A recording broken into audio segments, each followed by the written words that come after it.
Hi everyone, good morning, good afternoon, good evening, wherever you are. I'm your host, Dr. Haider Shah. On behalf of Calvas, I would like to welcome all of you to this webinar. Thank you very much for joining us.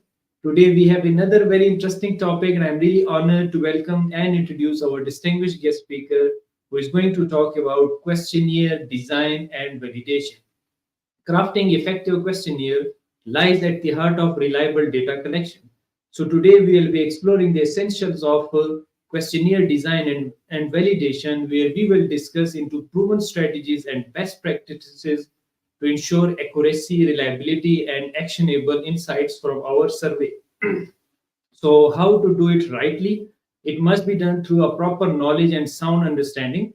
And that is why we have an amazing person as guest who will be giving us and will be sharing wonderful insights and recommendation about all these things.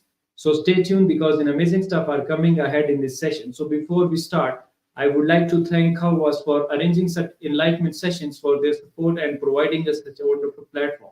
The aim of Calvas is to give you the opportunity to connect and interact with world renowned speakers, academic leaders, teachers, authors, researchers, experts, professionals, and businessmen to learn from their experiences, recommendations, and suggestions, which will create an impact when will enable you to learn and develop yourself in order to grow and transform individually, as well as to contribute to the world at large.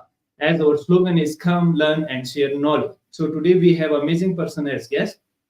He is an internationally known and recognized speaker, a multi-dynamic person with a great, amazing qualities, having wonderful experience and powerful exposure. He's a great human being, and he is always ready to contribute to the world in a different positive way. So let me introduce him formally. He's a senior lecturer at the University Teknologi, Malaysia, currently specializing in management with a focus on marketing with a diverse educational background. He earned his PhD in management marketing from UTM Malaysia in January 2023. Prior to this, he completed his master's and bachelor's degree in business administration at the University of Kufa, Iraq. With extensive teaching experience, he served as a lecturer at different universities in Iraq. After joining the UTM in November 2019, throughout his academic journey for PhD, he has undertaken a range of subjects, including marketing management, consumer behavior, sustainability, research methods, the information sharing, and also published numerous papers in highly indexed journal and multiple conferences in his expertise in the field of marketing and management, contributing to the both academia and the business landscape.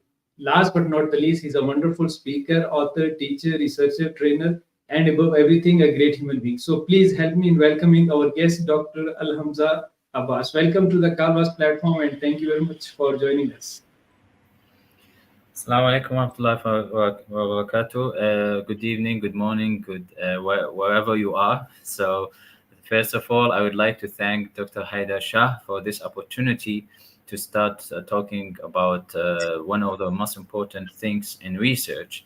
So, and at the same time, I would like to thank all the people who attend this session, and hopefully this session will be useful for all of you, inshallah. So today's session, it is very important, and it's part of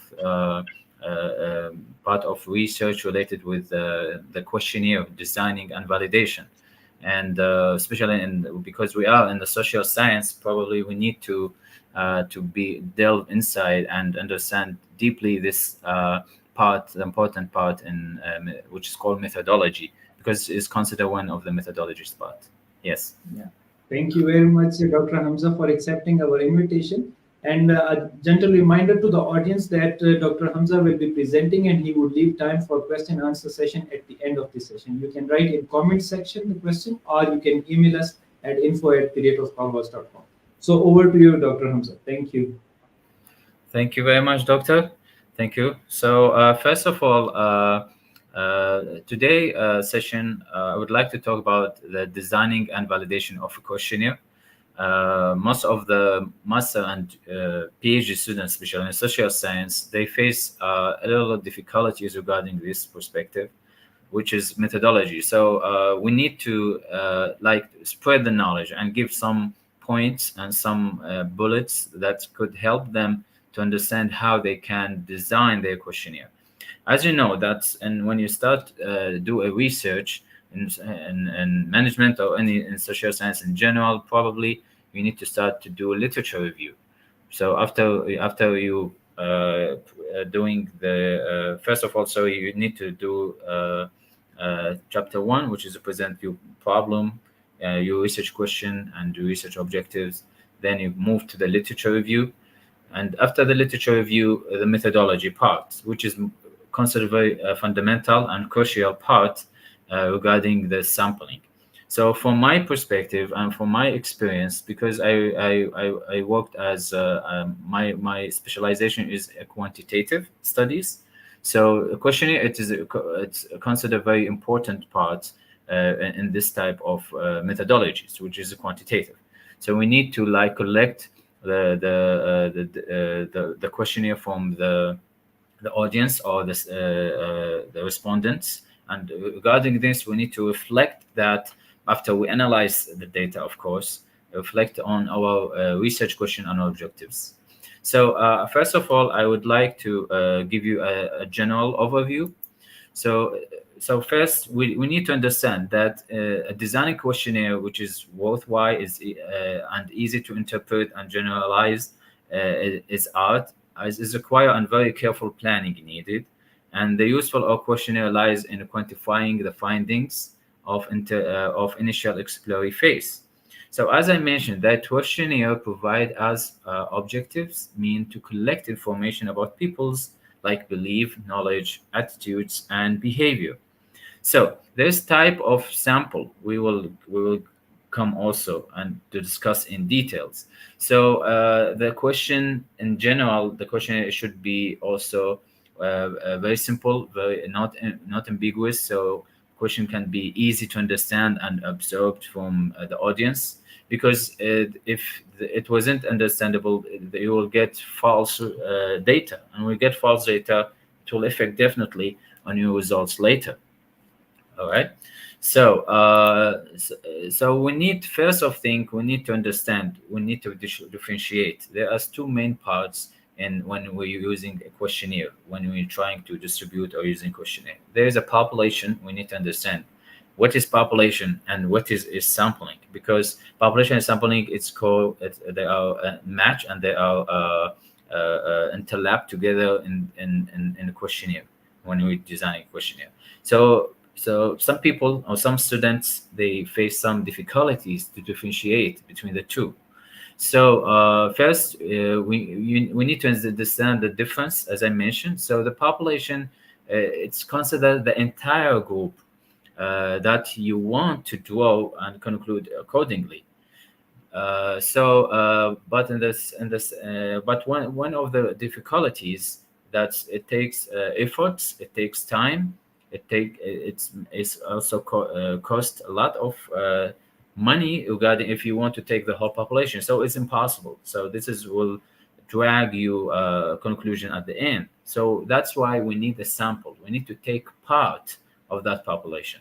So the sample is considered like a specific group of individuals that you will collect data from them, which is reflect from the population. Okay, good. So also there is one of the important things to need to differentiate in our questionnaire when we're starting to talking about it, which is the sample frame and the sample size. So what are the difference? So some students, they're still confusing in this two different, what is sample frame, what is sample size. So the sample frame is the actual list of individual that the sample will be drawn from, as I mentioned, which is considered a population. So it should include the entire target population. We can call it like a sample frame. On the other hand, the sample size is the number of individual you should include. Your sample depend on various factors, include like the size, the variability, the population of your research design. So there are different sample size calculators also when we need to calculate how we need to draw. So this is things related with the statistics. So for now, we will just focus on introduce what is questionnaire, what is the type of samples, and so on. So there are also, as I mentioned, different types of them. So after that, uh, we need to go deeply to understand what is sample size, because this is the sample size is it is very crucial when we choose our data, when we choose our respondents, and these respondents we need have a specific number, and this specific number is reflect our data analysis later. So the sample size of 50, let's say, is considered very poor regarding if we are using a quantitative study, not like a qualitative. Probably qualitative, it's different. Maybe take less numbers, but in general, and in quantitative, it's better to have a huge number of respondents. So sample size of 100 is also still poor in quantitative studies. 200 is fair, and 300 is good, and 5 is very good. And if you reach 1,000, it is called excellent sample size. Okay, so this is will intercept of the number of questions on the questionnaire, depend on the questions as well. So thus there are no fixed rule actually of the sample size to understand from. So but there is very important rule. When you increase your sample size, it will be better for you, because later when you will analyze the data, it will make it easier for you to make filtration to see what is the maybe there's sample missing data. So this is will helping you to drag all the unnecessary or any bias or outliers. This is related with stat 6. So this is really important that you need to take in consideration the sample size, and you need to understand it carefully. Okay. All right. So we need to, in the second hand as well, we need to understand the sample methods. What type of samples we need to see and how we need to use of them. So there are two types of sample which can be worked on. It is the major. It is the probability sampling and non-probability sampling. So for probability sampling, it's involved random selection actually. So that's mean allow you to make strong statistical inference about the whole group. So you can pick anyone from your population. So this type of sample we call probability. And the second hand, on the other hand, non-probability sampling, it's involved non-random selection, which is based on like convenience of other criteria. So I have a criteria, I have some list of characteristics of the individuals I would like to choose from the population. So this is when I do this, I need to go with non-probability sampling. And it is actually easier to collect because you have criteria to follow and so on. All right, good.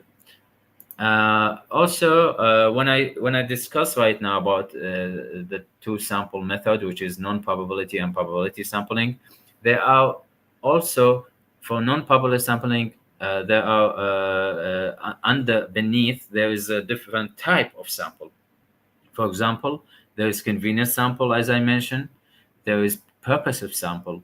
There is a snowball sample, and there is voluntary response sample. These are the sample methods for non-probability.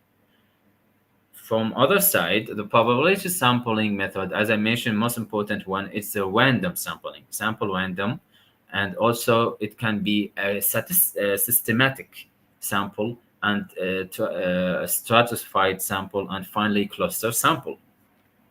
So this type, we need to know actually, we need any students as a master or PhD, you need to differentiate, because later when you want to choose a sample, you need to know the type of the samples that you are looking for, and also the type of population you are working in. So this is very important. You need to understand. So as I mentioned, I will just talk a little bit about each sample.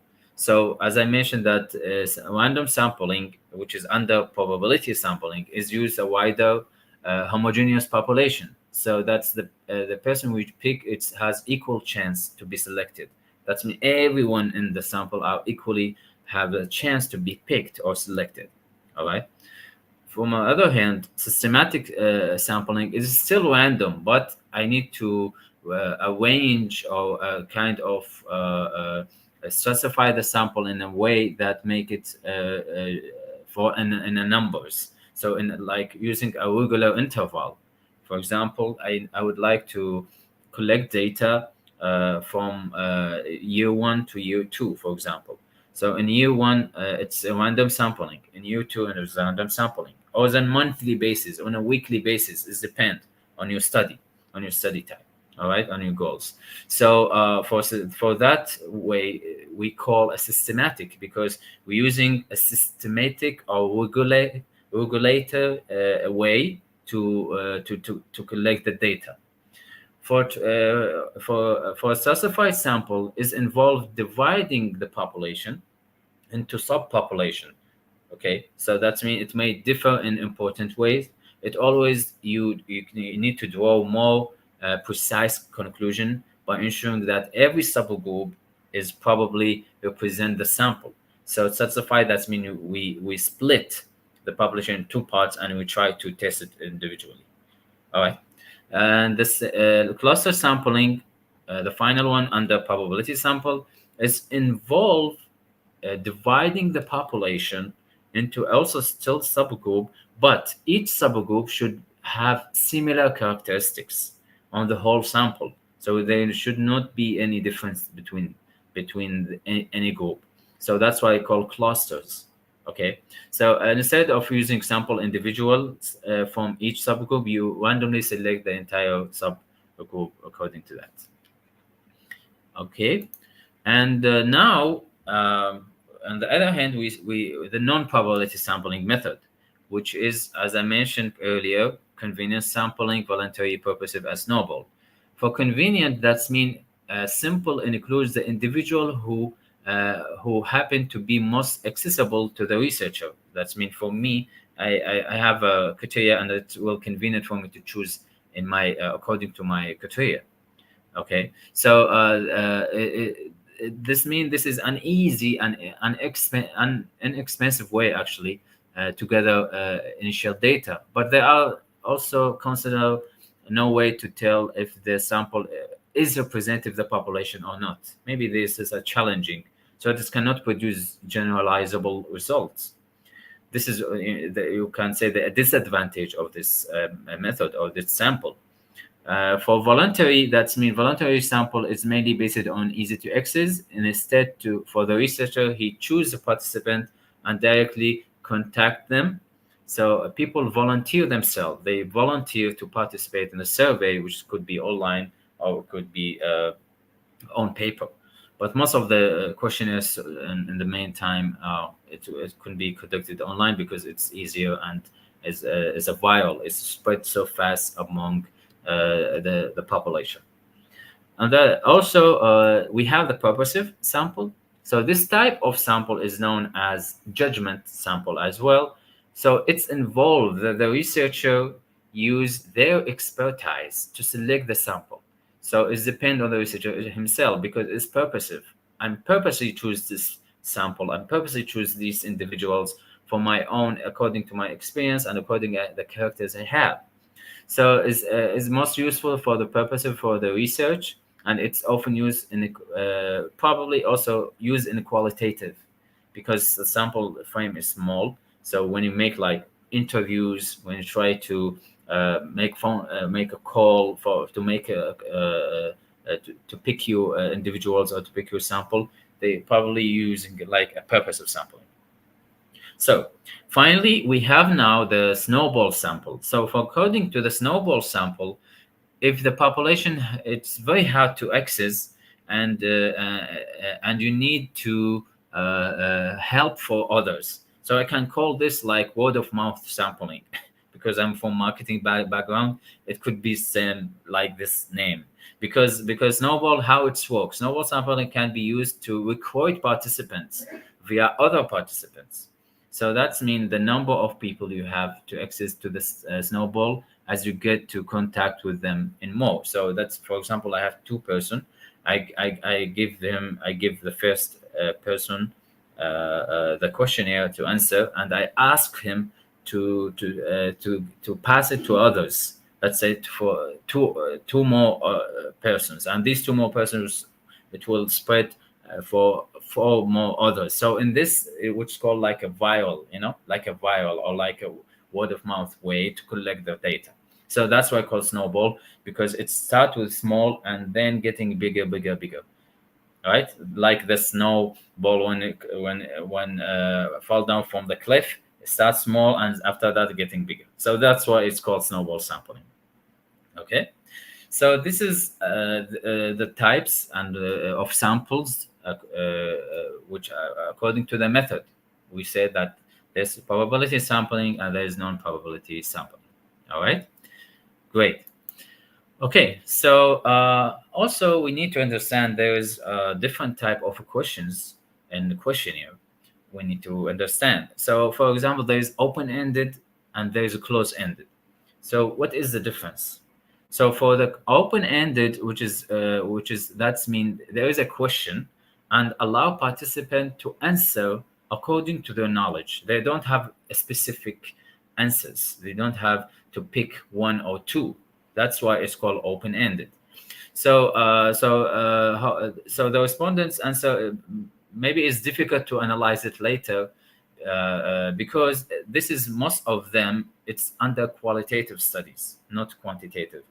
So because they're using like a thematic analysis or something like that, it depend on the words, depend on the interpretation of the answers of the respondents. So this is called open-ended.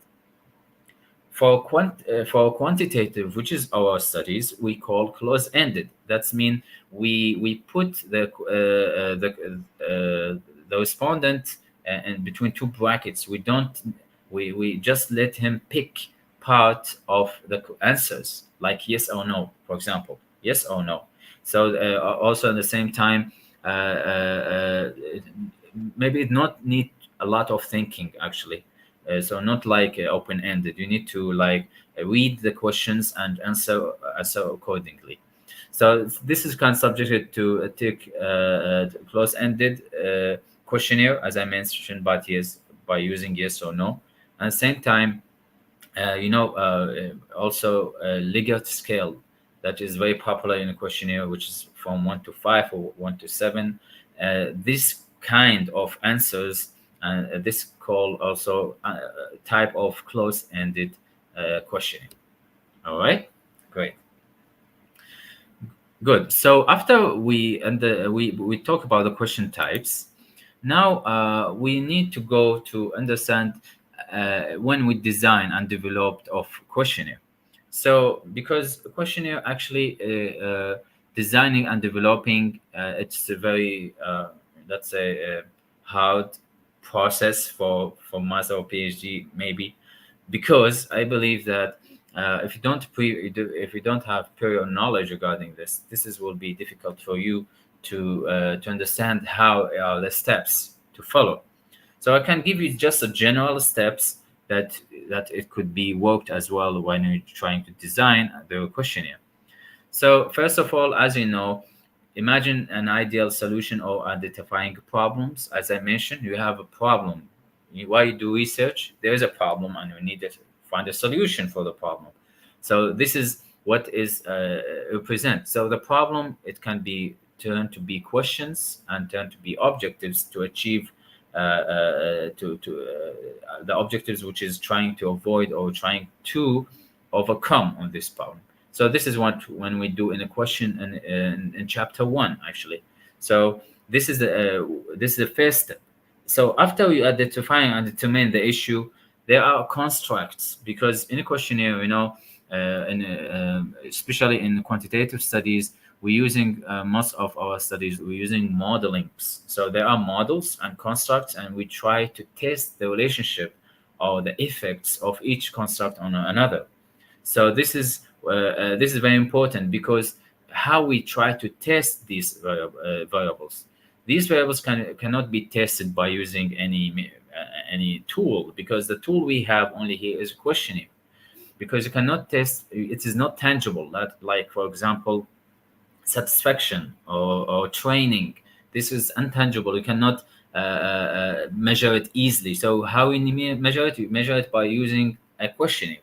So after you determine the constructs, you need to see these constructs, how we formalize the questionnaire accordingly. So how many items is each construct have? After we finalize our model, there are the constructs. Each construct has items which is reflect the construct. These items is it's part of the questionnaire, which is can be collected from the respondents, right? So so when you decided and know this type of questionnaire, you need to know, is it closed access, is it open or closed, the type of questions. And also you need to trying to make the question not very long, trying to make it short, because when it's shorter it will be better and easier for the respondents to get faster answers and accurate answers at the same time. And I would like to add one important thing, that the questionnaire, there are two types. There are you need like when you choose a construct with its scale or measurement scale. This construct can it depends on the study itself. For example, if you want to test the satisfaction for the customers, for example. So if you want to test satisfaction, there is a questionnaire. It's already over there from the previous studies. So the questionnaire there it will be, there is adaptive questionnaire and there's adaptive questionnaire. There's two types. So adaptive questionnaire, that's mean you try to find existence measurement for the study, and you try to adapt it to your study construct or your type of questions. And there is adopted one, which is you need to create actually a scale or measurement.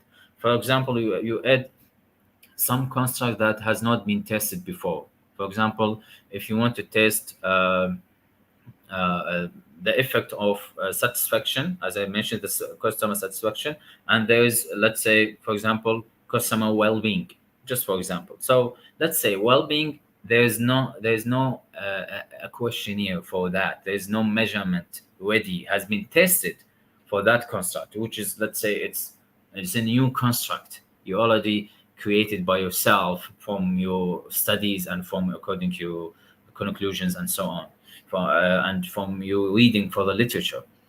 This process or this method, it's really hard, because it takes more time, and probably it's not easy to make the questions are qualified to reflect their constructs. But it's not impossible. It can be done, but it take long process. So usually, according to my experience, for master and PhD students, they usually for PhD, especially, they trying to adapt the questionnaire, which is already exists. So it will be easier for them by collecting the data later, because what they're looking for a new construct to add it to the existence model, for example, and will be their contribution. So it's easier. But when you be like you want to be like, when you want to move on in academia and be professor after that, it's better to read deeply and indulge inside the research more, and you can create your own constructs. Why not? Because knowledge is for everyone, and everyone, he can be a creator of knowledge, as long as he is passionate, and he is looking for solutions for the community he live in. All right. Okay. Good. So this is just talking about the design and developing the questionnaire. And at the same time, as I mentioned, I already talk in this. You need to take time when you create the difference formation of the the type of questionnaires that you want to follow. And I already mentioned that you need to make the questionnaire very easy also. So this is I just mentioned. So it's just a construct telling you the steps I already talked. All right. Okay. So after we try to understand what is a questionnaire and how we trying to design the questionnaire and what type of sample and what type of methods to collect the data. So now we reach to very important parts in the questionnaire, which is called validity. We call reliability and validity. So now I will explain each part of it, because this is very fundamental in each in any questionnaire you created or you built. All right. So I will start with how validity. What is validity in general? So, as I mentioned, the construct or the variable is an important parameter in the research environment, right? And the entire questionnaire is designed to measure one or more construct, because you don't have only construct, we have other constructs, all right? More constructs that are related to the question, to the research problem or under consideration. So there are two components actually when you want to validate the questionnaire. There are convergent validity and there are discriminant validity. So this is part of the statistics part, but I need here in this session, I will not go in statistics. I will just focus on the definitions and concepts for the major topics and terms in this part. All right. So convergent validity is a parameter which is referred to the degree which the two constructs that are measured are related theoretically. For example, that's mean you have, let's say, customer satisfaction and customer happiness. Okay, what does mean? So when you are satisfied, you will be happy, right? So this is the logic relationship. So these two constructs are theoretically understandable, and these two constructs can be used in like in social science, as I said, in management, in marketing. So we trying to look these two constructs are related theoretically or not. How we do it? By using the convergent validity. On the other hand, when we want to talk about discriminant validity, it is the extent in which one statistics interval variable differ from the other variable in the questionnaire.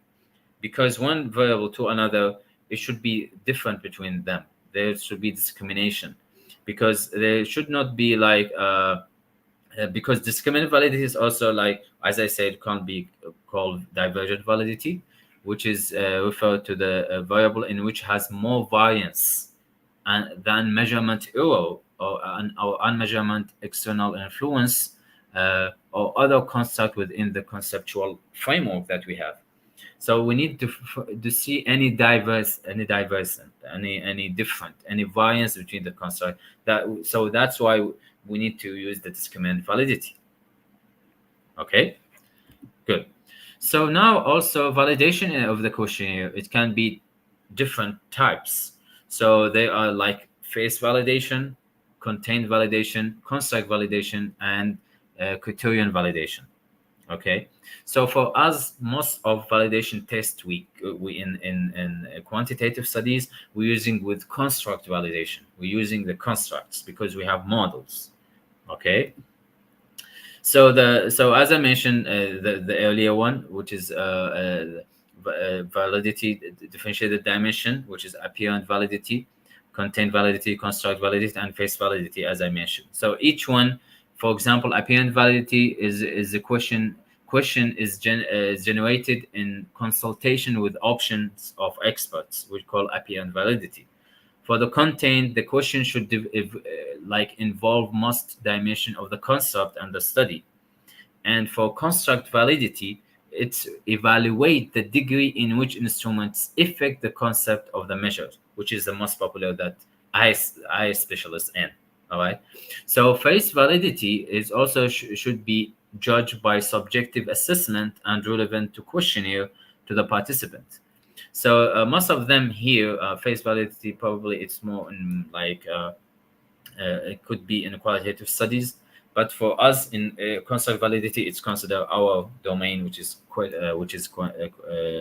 quantitative studies. All right. So after we understand what is validity, now we need to know what is reliability.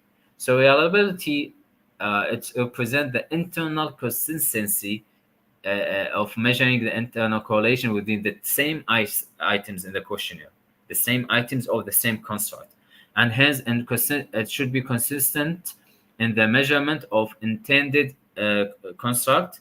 So the commonly used method for measuring internal consistency by using calculation, which is called Cohenbach alpha coefficient, which is in the statistics one of the statistical methods we're using to test the reliability, which is very important. So reliability depend on what?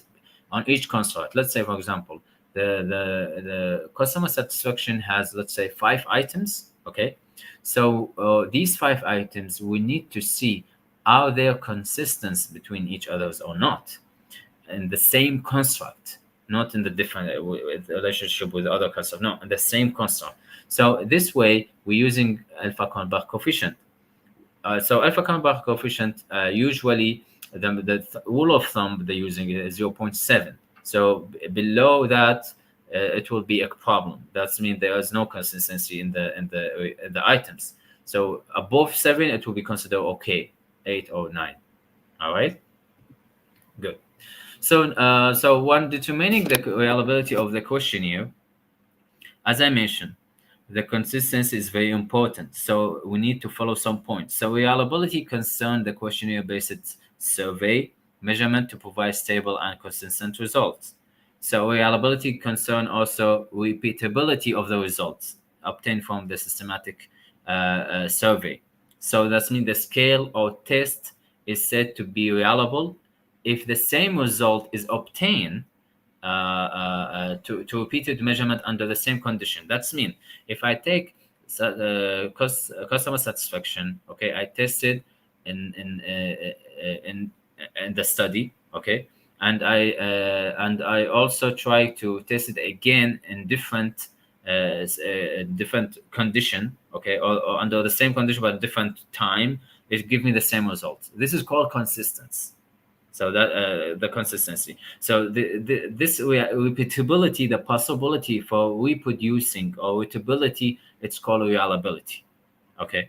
So reliability test also is important for both survey-based and experimental-based. So as it refers to consistency, the result provided by the measurement instrument, and also finding the measurement is considered having high reliable with internal consistency if the its every item is reflect for the constructs. So now we talk in 2 main parts difference between reliability and validity. So for reliability is most about the consistency in the items of the construct, and for validity it represent the differentiation between one construct to another and see how are divergent or how are similar. All right, so this is called measurement model. Actually, this is called under measurement model, because for PhD students there is a formula, or there is a techniques for analyzing models which called SIM, structural equation modeling.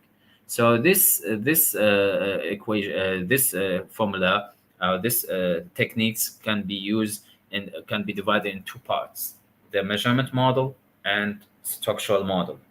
So for measurement model, that's what I mentioned. I need to test the reliability and validity of the questionnaire or of the construct in general, or the whole model, and see how are the items consistent, how they can reflect each construct. Okay, this is very important part before I do testing the effects of each construct for another. All right, and also find the correlation, the covariance between the 2 variables, On the other hand, measurement structural modeling is more about path analysis, more about regression, more about looking for the effects of one construct on another. So this is what's called path analysis, or you need to find, let's say, the effect of satisfaction on happiness, for example, or the effects of for example, perceive usefulness on behavioral intention. For example, there's a lot of examples there. I'm just giving you an idea. So when we say the effects, that means we are looking for the progression models. We're looking for the path model. So this is will come later. So we'll not go to talk about this now. Maybe on other session probably. But in this session, I just need to make you clear that where we need to use the validation and reliability and validity. All right, great. Okay, so as I mentioned earlier, that Alpha Kornbach, there are different criteria, the value we need to understand. So degree of reliability is depend on some criteria. So in Alpha Kornbach. So of course it should not be zero, because there's a serial problem in our questionnaire and items, and there will be between 0 and 0.5. This consider also lower internal consistency, and is still poor actually in relatedness between each item. But from 0.5, 0.7 is moderate internal consistency, and reliability of the given questionnaire can be revised, but you need to check as well. So, but if it's equal to 0.7, it's adequate. So as long as it's 0.47, you don't have a problem. Okay, everything okay. But it's preferred to be higher. So from 0.7 to 0.9, it is what's called higher internal consistency. That means it is good actually. It's very good. And from 9 to 1, this question can be redundant, but it could be also represent the questionnaire can be reflect the items very well. So most of the studies, they consider 0.7, between 0.7, 0.8, 0.8, 0.9. It's okay. You already achieve the consistency level in your constructs. All right, great. Okay, so just recap for the whole. This diagram could be interpret the whole process. So the block or diagram which interval the various steps in survey research method. So first of all, as I mentioned, you need to develop a model, and there's a problem under consideration, right? And after that, the second step is to identify the construct of the problem. What are the construct you are looking for them, and and after that, you need to develop hypothesis, which is in chapter 2. You need to develop hypothesis, because you cannot start using the construct without reading the literature. We need to go back and read literature and find the latest research that support your argument, support your hypothesis. Okay. After that, when you build the hypothesis, we need to go to developing the questionnaire that testing these hypotheses. All right. So after we develop the questionnaire, we need to preliminary questionnaire test. So after you collect the data, before you collect the data, there are two types of things you need to looking for let's say the first time for validate your questionnaire. The first thing is the pre-test and the pilot test. So regarding the pre-test, after you collect you build the hypothesis, you build the questionnaire already done, everything okay. You need to do pre-test. What is pre-test? Pre-test is to present you need to take these questionnaires and show it and present it for the experts in the field. These experts could be in academia and could be in the industry. So this is why, because they when they read the questions of the questionnaire, they will helping you to make it easier and more understandable for the market or for the audience in general, and from academic perspective and from also industrial perspective. So this is what we call pre-test. After we do pre-test, we need to use the pilot test. So pilot test, it's before the final sample, before the final distribution. This is the first step in distribution. We distribute, let's say, like between 20, 25, or 30 respondents you get. Why we do that? Why we do pilot test? The pilot test is important to validate the questionnaire, to make sure is the questionnaire understandable and consistent, and the answers are really matched to what we are looking for. So in this case, if you get a good results after you do validation and reliability for the questionnaire, using Alpha Kornbach and test the validity, you see all the questions above 0.7, the first 20 respondents. Okay, that's mean you can move on. You can move on to the final questionnaire. Let's say your sample size 200, maybe 350, for example. So in this case, what you need to do is you need to do pilot test first. After you validate your questionnaire, then you keep distributing your questionnaire until you reach your target sample. All right. So after that, as I said, this process, which is called the validation, we need to determine the sample size after the sample collection through questionnaire distribution. So after we collect the sample, we need to now to analyze the data using statistical methods. I will come talk a little bit about statistical methods later. And after you get the results, after you analyze the data, you will see is your hypothesis accepted or not. How you prove that? After you test the data. Let's say your hypothesis, there are some accepted and some there is no accepted.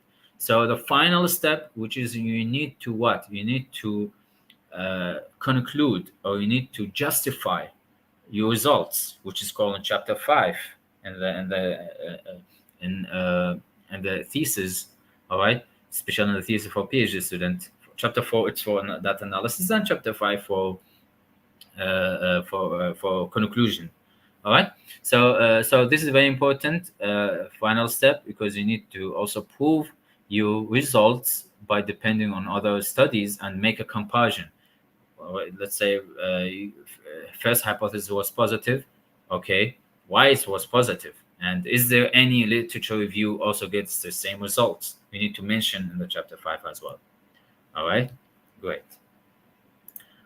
Okay, so also I can just give you another idea about what is reliability and validity. You can see these circles. These circles represent how we understand reliability. So for example, on the up left side, you can see that there is no validity and no reliability. Why?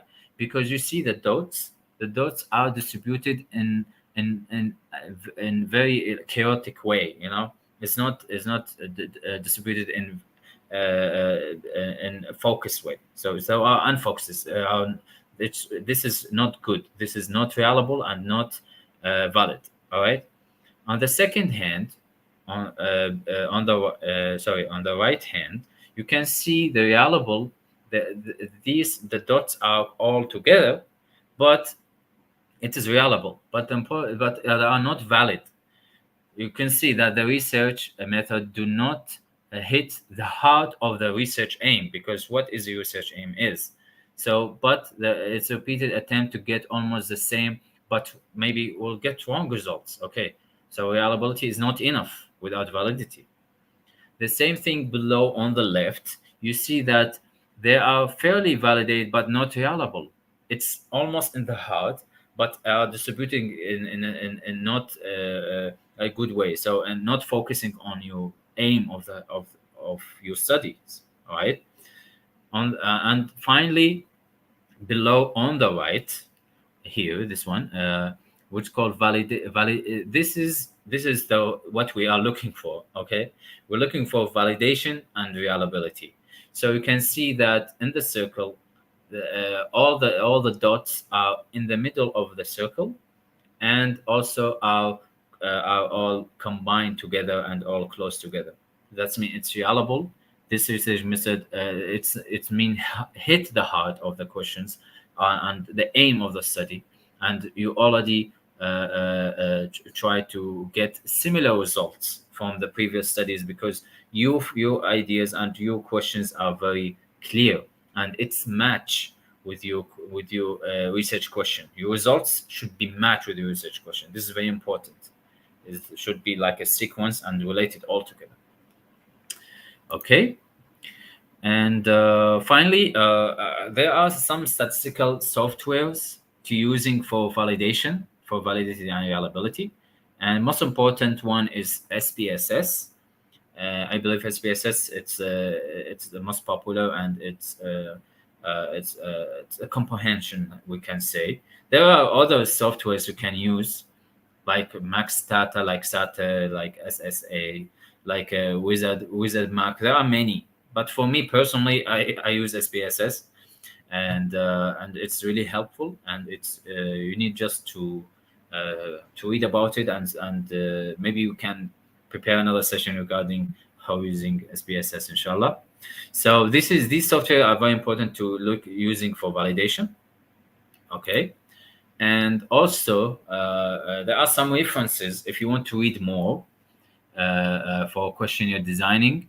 There are different books I recommend. I read it during my PhD journey, and like Warwick and the sample survey theory and practice, WASI, which is called survey research, the split questionnaire survey design by Roken Than, and also Blinger B. So all these references you can check online, and you can maybe buy it, or you can find it. Some of them they are available online and free, so you can just check over there if you need any idea or any questions or any thing you want to know about how the questionnaire design. I can recommend these books for you. All right. So that's all I have for today. And I hope this session was useful and was informative for all of you. And thank you very much, Dr. Haider. And I hand over to you. Thanks. Thank you very much, Dr. Hamza. What a nice way, the way you just started it. I really would like this session because not only the content, the way you were explaining each and every concept was so wonderful. I love the way you just started it from the sample and population, that to make the distinction between the two, and the way you just described the sampling frame, because most of the time students, particularly the master students, they have that kind of doubts regarding the sampling frame and the population sampling technique. I love the way you explain the different sampling techniques, the probability, non-probability, and then within the probability and non-probability we have multiple techniques. We use it, and very nicely you have described each and every part of it. So I would say it was not only the questionnaire design and validation, you actually covered the methodology chapter in this wonderful webinar session, because you were integrating the different things which were very connected to each and everything.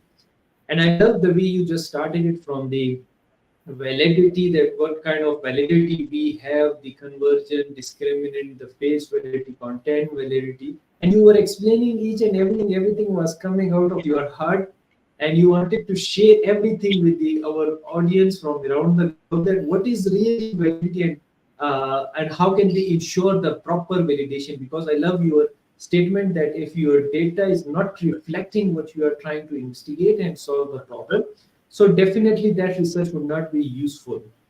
So I just paraphrased your words, but you wanted to convey the same message, that our data should reflect the true picture, that what is happening in the ground and how can we solve the problem. For that we need the validity and reliability. And I love the way you just talked about the how can we have the different software for it. You very nicely talked about the measurement model, structure model, that this is what we used for it. And I really enjoyed your content, and the way of your explanation was so nice. What a great session you have conducted it. Really, that was so wonderful. Glad, So now it's glad time that. for question answer session. So should we start with the first question, please? Sure, sure. I'm ready. Yeah, okay. Yeah. Yeah, thank you very much. And the first question is very interesting, and you also talked about it, but they need a bit of elaboration. That please, could you elaborate on the process of content validation and its importance in ensuring the questionnaires comprehensiveness and relevance? You already talked about the validation, but now they have focused on the content validation. You talked about the face validity and all these things. Regarding the content validation, please have your thoughts and elaborate for our audience. Yes, please. All right. Okay, sure. Actually, as I mentioned, that content validation is a fundamental types of validation that's using in a questionnaire. So it is very important to use this validation and to need to check the previous literature, as I mentioned, because the content usually come from previous studies. For example, as I mentioned, that for if you want to test that satisfaction for the customers, there are different. Let's say there are some items has been already been tested from previous studies. So this is will it will be easier for you to adapt that construct and maybe do some changings in your study, which is can be flexible and can be reliable with your study. So for adapting, it will be much better and also comprehensive and relevant. So this is the way I suggest it for, especially for PhD students. But if you want to using a new questionnaire, you need to create, let's say, a new scale. Okay, there are some constructs you created after you read the study, you read the literature, like as I mentioned, which is called customer well-being, for example. This you couldn't find. So in this how we need to build this. We're using this actually in details by using which called CFA and EFA. This is more in how you confirm and for the factor loadings and how you do it. So this is it's more I in my opinion, it should be not now to focus on, but I recommend you can read more about content validation in the books I already provided. All right, I hope that's well satisfied itself. What a wonderful answer you have given, and you have already talked about in your session as well. But now you have elaborated very well for our audience. And the good thing about the good researcher is they always give reference, and you have already provided in your last the slide that what are the different references and how can they go for the articles as well as the books in order to get the deeper understanding of all these things. Nice, very nice. Thank you. And now, second question is very interesting, and they want to ask that how do you handle the missing data or non-response in questionnaire validation study? And sometimes we came across these kind of problem that we have the non-response or the missing data, and students they get puzzled regarding that how to address it. So, your recommendation on that, please. Okay, regarding this, actually, this session, it's we trying to talk about questionnaire validation as a conceptualization more than about how we trying to go in deeply, because this type, if you want to handle missing data, it is something related with the statistics. If you want to talk about, if we want to go with the statistics, there are some steps. Actually, there are some things you need to follow, especially how you handle the missing data after you collect them and put them on SPSS. I recommend in this there are videos, actually YouTube videos online. You can checking them, and it can give you the in details how you can handle the missing data. because right now this is out of our aim of the today's session. But I recommend you that you can go online and you can check for missing data, because I cannot explain it by words. I need to apply it in front of you by using the software. So maybe another session. Thank you. Yeah, very nice. Thank you. And I think that's the wonderful part that we have different thing. One is theoretical perspective, one is the application perspective. And since That's when we will be doing inshallah in the next session in which we have the practical application, so then you can show by the applying that how can we handle the missing data. sure, Thank you. sure. And now another very interesting question, which is regarding the that what are the common pitfalls to avoid when designing a questionnaire according to you? So what you will give recommendation for the beginner researchers particularly? Yes, please. All right. So as I think this is much, I already answered our first question. As I said, there are two type of questionnaire designing. So in designing question, when you need to adapt a questionnaire, it will be the pitfalls. You will avoid it. Actually, it will be easier for you. But if you want to build a questionnaire, you need to take a lot of consideration. For example, let's say for customer well-being. So this is an example. So how we need to build this questionnaire. For example, you need to design a new questionnaire for this construct. So first of all, you need to conceptualize the variable first. What is the customer well-being, and how, and you need to see the literature, what is well-being and what is customer well-being from the previous, and according to that you need to create some research questions or items that can reflect this variable.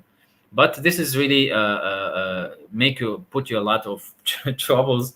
So that's why I recommend you to go with the adaptive the questionnaire, which is already over there, which is already tested. That will avoid you all the pitfalls. Yes. Yeah, very nice. Thank you very much. And now the last question, since we have the limited time and we have to wrap up the session. You already talked about that thing, but now they want a quick review on it because you have already talked about in detail, but they need a quick review regarding the simplicity in the question. That how can you ensure the clarity and simplicity of questions to improve respondent understanding? I know you have talked about the face validity and other things, but just It's for a okay. quick review of the audience. Yes, please. Yes, Thank sure, you. sure, sure. Actually, regarding to the understanding the questionnaire and make it simple, is depend on using the pilot test, as I said earlier, because after you prepare your questionnaire, the items and all the questionnaire is ready, you pre-test them and you get approval from the experts in the academia and from the industry if you have, but most of them in academia.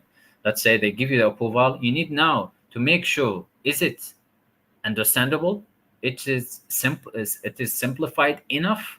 So we need to do pilot test. So when you do pilot test, you need to distribute, as I mentioned, like 20 respondents for about 20 or 25, and after that you need to check the reliability of them by using alpha Kronbach test. And you see if their questions were, the answers was above zero point 0.7, the results for each construct, or each for each construct, that's mean the question is understandable and is simplified enough to move on for the rest of your distribution data. Yes. Yeah, thank you very much. Very nicely you have talked about it. As you mentioned very nicely in your presentation as well, the pre-test in even the pilot test earlier, but that was a quick review for again then.